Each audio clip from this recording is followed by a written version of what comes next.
Can you hear me now? Okay, wonderful. I'm back. We're just going to pretend that whole thing didn't happen there, okay? I'm Ariel.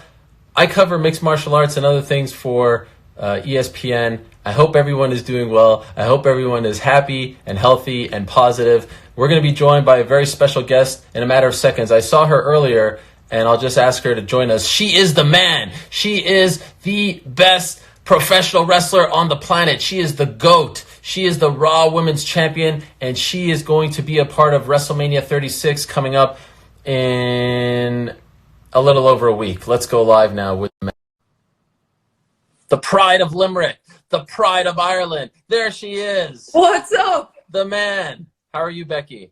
I'm doing great. How are you doing? I'm doing great. I totally messed that up at the beginning. No one could hear me, but now you can hear me just fine, yes? Now I can hear you just fine. Okay. Thank you for doing this. I really appreciate it. I'm very excited to talk to you. We haven't talked in a year, Becky, officially in an interview capacity. Where have you been? Why have you been ducking me? I've been doing champ things, like running the entire Raw Women's division and running the entire company. So I've been busy doing that. Apologies. Won't happen problem. again. It'll probably happen again because I'm going to be holding this for a long damn time. Yes, and you will be defending that next weekend, an event that is actually unprecedented as far as World Wrestling Entertainment is concerned. 2 nights. Never before WrestleMania has been 2 nights, April 4th and April 5th, and you're going up against someone I know very well, Shayna Baszler. I've been covering Shayna Baszler as far as her MMA career goes for many, many years. First, let me ask you, the last few weeks for WWE have been interesting, of course. You're one of the few shows that are still going on, and you're doing your events in an empty performance center in Orlando. As a performer, as an athlete, what has that been like for you to be amongst no fans? Yeah, so look, I came from the independent circuit, so I'm used to wrestling in front of nobody. I remember somewhere in Kilkenny back in Ireland wrestling in front of 7 people, and I almost think that might be worse because you can hear everything that they're saying. So there's nobody there. You can that you might hear some disrespectful comments from time to time. But I'm somebody who has fed off the energy of the crowd so much, and it's been my connection with the crowd that's gotten me to where I am, and I know that without those people I wouldn't be doing what I'm doing. So it's a different shift in your brain. Like you have to use a different part of you because you know that at the other end of it there's millions of people watching, so you have to connect to them differently, and you're not going to get that same gratification that you get when you're going out there in front of an audience and they're letting you know how well you're doing or how well you're not doing, but they're responding to you constantly. So it's a little bit, there's less self-gratification but more concentration on the nuances and of what your message is. Why do I want people to care about why I'm going to mess Shayna Baszler up so much? And why do I want people to care about why I'm going to beat her? So that's something that you have to shift, and you have to be zeroed in, knowing that those people are back home watching, and that they need more entertainment, and that they need a little bit of a distraction for a few hours or a few minutes, whatever it is. I would imagine that when you're actually wrestling, you probably forget a little bit about the fact that they're known there. When you're on the microphone and you're addressing, there you're not getting the gratification. Is it more challenging when you're on the mic and you're interacting with others as opposed to when you're actually competing in the matches right now? So I haven't wrestled on Raw so my first match is going to be at WrestleMania in front of nobody. So I feel like it might actually be harder to wrestle in front of nobody than to talk in front of nobody because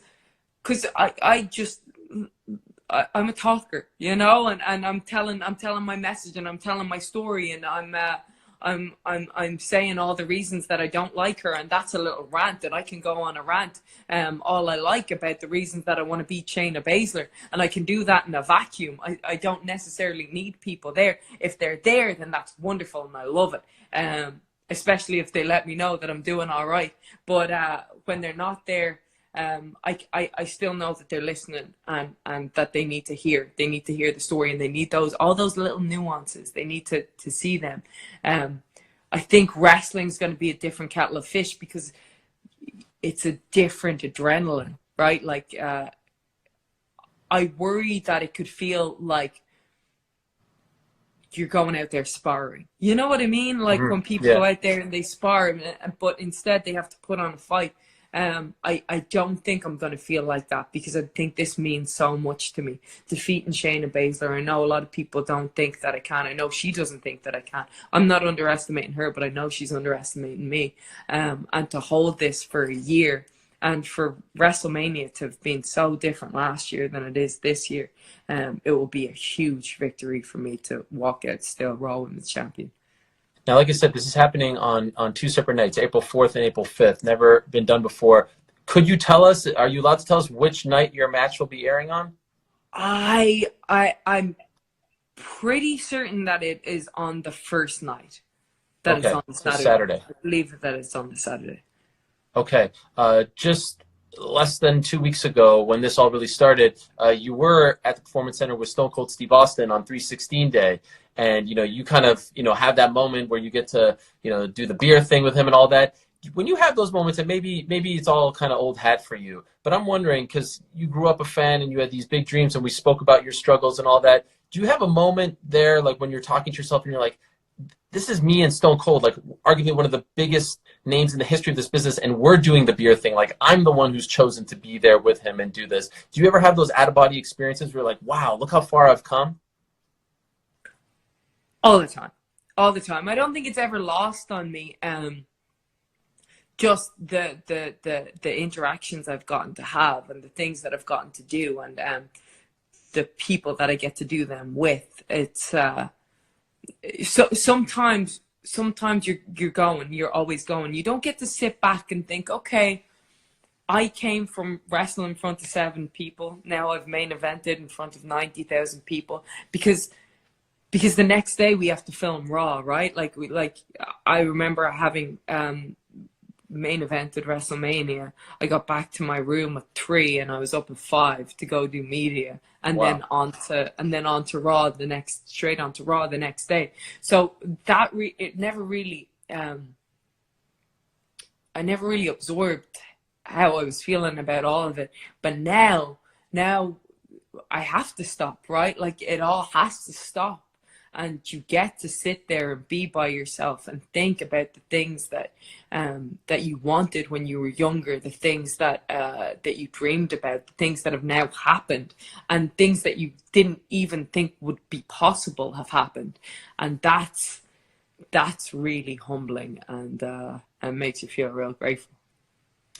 As you mentioned, almost exactly 1 year ago, you were at MetLife Stadium headlining the granddaddy of them all. You close the show, you win the belt, and what a great moment. I mean, the first time that women ever headlined WrestleMania, and here we are a year later. So much has changed. But I'm wondering, since we haven't talked officially since then, what was the best thing to happen that night? Like, when you're going to be old and gray, sitting around with your grandchildren, when you think back to that night, that historic night, and how far you came, is there a moment, an exchange, a conversation you had afterwards that will always remain with you?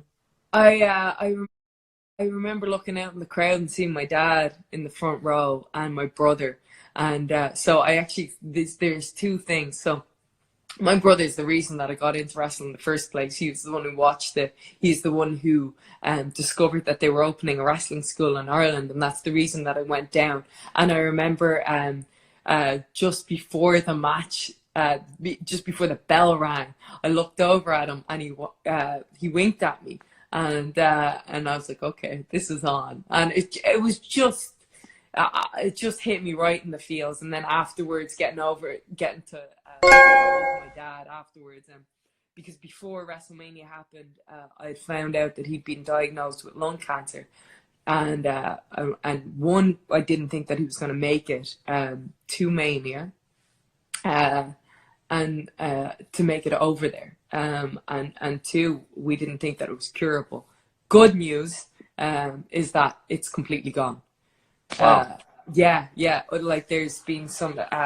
He went on some experimental medication, and it's been completely. It's completely gone. So that was, yeah. So lots of happy moments in the last year. The other thing was coming back and seeing Seth Rollins, and getting to give him a big hug, and then also seeing the person who trained me, Finn Balor, had wrestled right before I did too, and so just everybody who meant so much to me being right there, and being able to share that with them. That's amazing. And first and foremost, I want to say I'm delighted to hear about your father. I know how scary that can be. So I'm very happy to hear that he's okay. And that's tremendous news. You just mentioned Seth, and almost on cue, I don't know if you saw, I believe he popped into the comments here. Oh. Your husband popped in. So he's trying to steal some of your shine. Could you tell us, I don't mean to break the fourth wall here, but where did this love affair come from? I think a lot of people were, their minds were blown, like, wow, Seth Rollins and Becky Lynch, they're getting married. Is this real? Is this not? Could you tell us the story, the love story here between you two? So we've been friends for years and years, and just immediately, the first conversation that I ever had with him, we just hit it off. I think I ended up just telling him my life story, and that was it. We were just friends, and there was never really anything. But then we both kind of got single at the same time, and then it was like, wait, well, why not? And it's been the best. It's been the best, and especially now when you're in isolation with somebody, you want them to be your best friend. So it's been amazing. And to travel the world and to go through the same thing, a lot of people don't understand what you guys go through. I would imagine that has been a tremendous experience as well, right?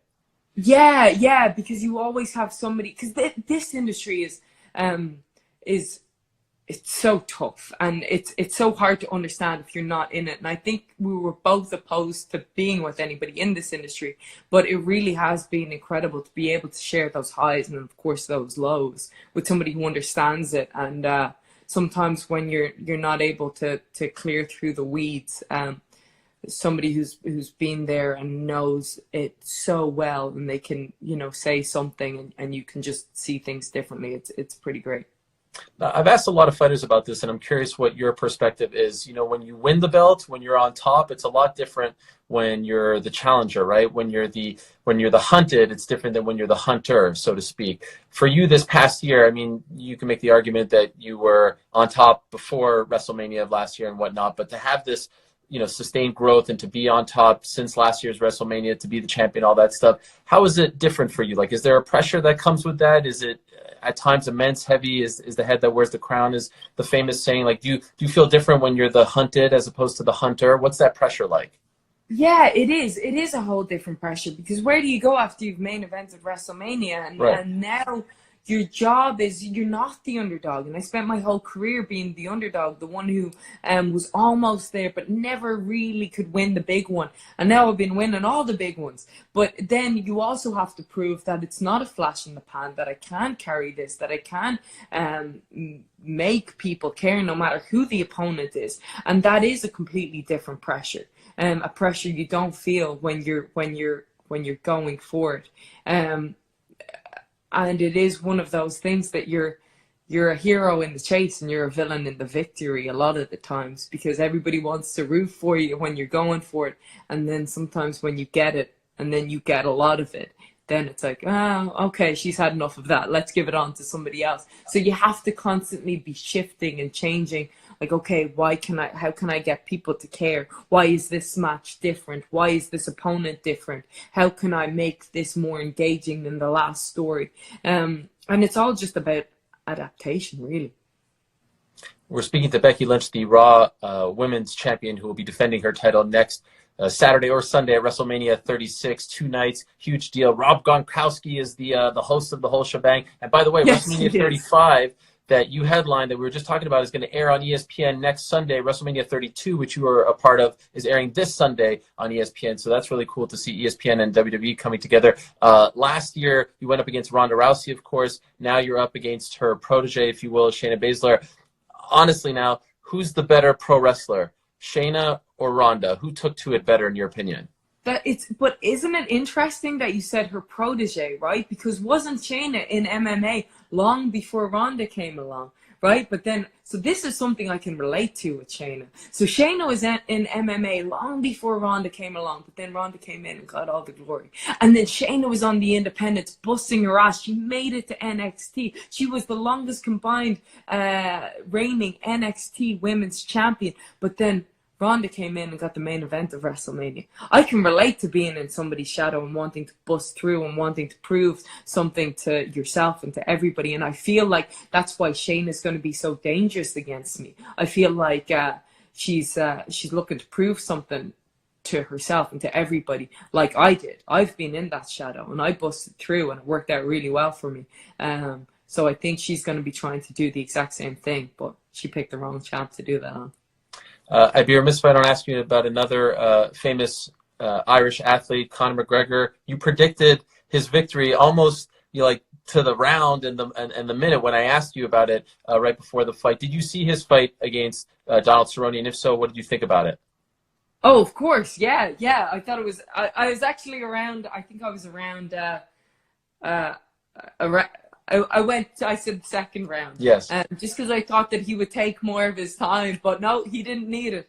It was fantastic. It was great to see. Just being back on the kingdom, you know. He's been doing a lot of great things and getting the word out back home in Ireland. Have you seen some of the messages that he's put out, and if so, what do you think of it? I have, yeah, and it's awesome to see. You know, I think when we have this platform, that it's important to get people to band together and come together to find the solution for this problem. I think that when we're all united in this, I think that's been one of the coolest things about this. We see people's ability to work together, not just on a local scale or a national scale, but on a global scale, that we're not going to find the solution for this unless we all work together. And then, of course, it's going to be just as important coming out of that we all work together and we all get people who have gone into hardships through this, because of this, that we all work together to support them and to support our local businesses and help people get up off their feet. Yesterday, news broke that Roman Reigns won't be a part of WrestleMania. I'm wondering, did you have any concerns about taking part given everything that's going on? So I didn't have any concerns for myself. I think we've set up a very hygienic system and really limited the amount of people that are there. I think the only thing that I'm very conscientious of is now that we're back, and when we come back, that we just isolate ourselves for a couple of weeks, make sure that we don't have any symptoms before we go out in the world again. Okay, so and when you are there at the Performance Center, are there a ton of people in the back? Like, what is the scene like? So it's just they're staggering everything. Okay. If you don't have a reason to be there, then get the hell out of there. You're not there. If you have a match, if you have a segment, then you're there with a minimal amount of crew to shoot it. And then, of course, when you come in, you're tested for, your temperature's taken and questionnaires filled out, and the doctors are there to meet you as soon as you walk in the building. And all your family, friends, loved ones, everyone's doing okay? Yeah, everybody's great. It's one of those things where, because I've been so busy for the last year, I haven't had time to catch up with people. But now everybody's at home, so I've been able to FaceTime back home to the friends, the people that I haven't gotten to talk to in a long time. And because sometimes when you're on the go all the time, you start to feel that guilt, like, oh, I haven't made enough time for this person, that person, whatever, because at the end of the day, and I think all of this that's going on proves it, is that the most important thing is the people that you have in your life and the relationships that you have. Things don't really matter as long as we have the basics. So being able to make time for people in that way has just been great. I'll only keep you around for a couple more minutes. Thank you so much for doing this, Becky. Could I ask you, everyone loves to talk about their favorite WrestleMania moments, excluding your own as a fan, as a viewer, whatever. Do you have a favorite moment, match, event that comes to mind? Oh, well, it might be when Seth Rollins won the Universal title and beat Brock Lesnar. Also, when Daniel Bryan won at WrestleMania 30, I think that was just such an amazing feel-good moment. What about like when you were a little kid back in the Oh, day? when I Do you was a remember? little kid, I mean, gosh, one of my favorite matches, uh, WrestleMania matches of all time. One of my favorite matches of all time, I think, is Owen Hart versus Bret Hart at WrestleMania 10. Yes. Incredible match. Yes, brother versus brother at Madison Yeah, Square Garden. That was incredible. yeah, yeah. It was, and it's been, it was an inspiration for many of my matches going forward from that. What's the prediction? How are you beating Shayna? What are you gonna? She How bit you, Becky. She bit you for God's sakes. That's she illegal in MMA. it is illegal in MMA. It's illegal in pro wrestling too. Yeah. Would you believe? Um, my prediction is I beat her. My prediction is that she underestimates me. Like I said, I'm not underestimating her, but she's underestimating me. The thing is she calls herself the submission magician. She doesn't call herself that for no reason. So I think I'm gonna have to. Look, with all of these things, this has been the theme of the night, adaptation. I'm going to have to adapt and overcome. If I'm not able to lock in that armbar, what am I going to do? What other moves do I have in my arsenal? How am I going to hit her? Because she is strong. She is tough. I don't think she's going to stay down for nothing. She's going to constantly keep coming back and keep trying to fight me, keep trying to bite me if need be. But it's all going to be about adaptation and how I overcome. Story of my career, really. Absolutely, and that's why people love you. Last thing, I've just been asking a lot of, you guys are role models to a lot of people, and a lot of people are going through tough times. They're at home, they're lonely, they're bored. Any words of wisdom, how to stay positive, things that people can do, anything that's helping you that you want to share with the people? Yeah, I think because it's a scary time, but I think the thing is that it's not going to last, and we will get through this, and we'll get through it stronger than ever. And we haven't been through anything like this, but the fact is that the whole world is working together to try and solve this problem, and that we will if we can continue to do that, then God, anything's possible. Maybe the world is going to look like an even better place when we get out of this. I think we just have to stay hopeful, keep the faith, and concentrate on the good things that we have. If we have the people that we care about, the people that we love, if we can take time to do the things that we were never able to do before because we were so busy in the hustle and the grind, and now we can sit back and relax and be with just ourselves. And maybe we can start getting a little bit fitter if we weren't fitter before. We can start cooking if we didn't cook for ourselves before. We can learn new skills. There's so many things on YouTube. You don't have to go on TikTok. We can watch documentaries. There's so many things on Netflix. And you can watch WrestleMania and you can see me retain the Raw Women's Championship. Here it is. Here it is. We can see Well that. done. That was a tremendous plug. Well done, Becky. Becky, you're a legend. Thank you so much. My best to you and your family. Good luck at WrestleMania next weekend. Not this weekend, next weekend, April 4th, April 5th. It's too big for just one night. It's 2 nights now. Unbelievable. It's always a great honor for me to talk to you, Becky. I'm a huge fan of what you do. Thank you so much for doing this. I really appreciate it. Thanks so much, Ariel. Be good. All right, ya. so all you have to do is press the little X over there, and you're good to go. I'm gone. Goodbye. There Oh, wait, she no, goes. I'm almost gone. Okay, goodbye. The man.